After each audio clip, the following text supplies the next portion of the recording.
प्राचीन समय में विद्यार्थी गुरुकुल में रहकर ही पढ़ा करते थे। बच्चे को शिक्षा ग्रहण करने के लिए गुरुकुल में भेजा जाता था। बच्चे गुरुकुल में गुरु के सानिध्य में आश्रम की देखभाल किया करते थे और अध्ययन भी किया करते थे। वृद्धराज को भी सभी की तरह गुरुकुल भेज दिया गया।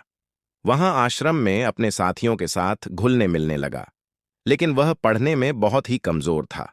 गुरुजी की कोई भी बात उसके बहुत कम समझ में आती थी।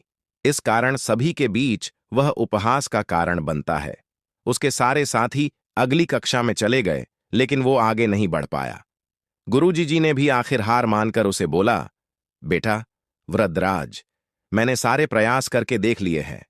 अब यही उचित होगा कि तुम यहां अपना समय बर्बाद मत करो। अपने घर चले जाओ और घर वालों की काम में मदद करो। वृद्धराज ने भी सोचा कि शायद विद्या मेरी किस्मत में नहीं है, और भारी मन से गुरुकुल से घर के लिए निकल गया। दोपहर का समय था। रास्ते में उसे प्यास लगने लगी।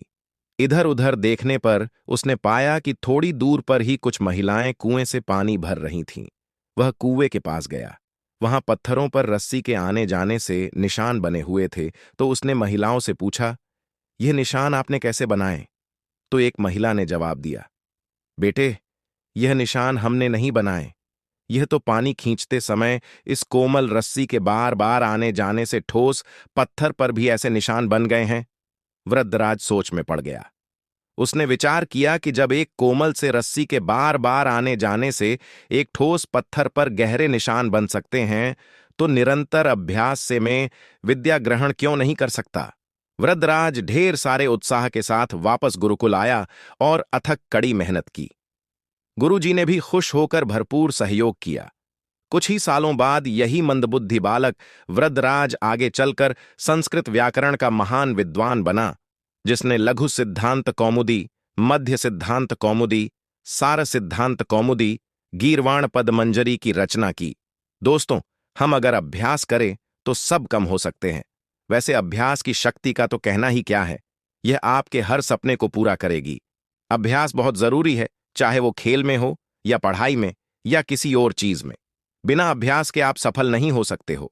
अगर आप बिना अभ्यास के केवल किस्मत के भरोसे बैठे रहोगे, तो आखिर में आपको पछतावे के सिवा और कुछ हाथ नहीं लगेगा। इसलिए अभ्यास के साथ धैर्य, परिश्रम और लगन रखकर आप अपनी मंजिल को पाने के लिए जुट जाएं। दोस्तों, आपको कभी हार नहीं माननी चाहिए। आपको अभ्यास करते रहना चाहिए, तभी आप उस काम को कर पाएंगे। आपको कहानी पसंद आई है तो कमेंट बॉक्स में यस जरूर लिखें। धन्यवाद।